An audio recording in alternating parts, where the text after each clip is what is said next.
এদিকে সাগর আর সাগর।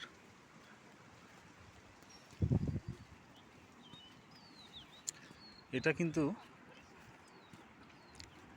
বকখালির যে সাগরটার সৈকতটা তার মতো নয়, অতটা দূরেও নয়, অনেকটা কাছেই, এবং স্রোতটাও আছে কিছুটা দেখা যাচ্ছে।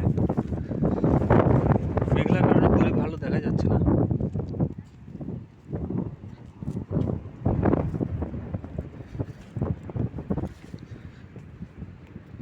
এখানে বালি আছে কিন্তু সাদা বালি অতটা না। এইদিকে জঙ্গলগুলো দেখা যাচ্ছে। একটা কি এখানটা অফিস মতন ছিল, কিছু গার্ডদের হবে, কিছু একটা হবে, যাই হোক। নিষেধই আছে, কারণ অনেক সময় চোরাবালি এদিকে দেখা গেছে।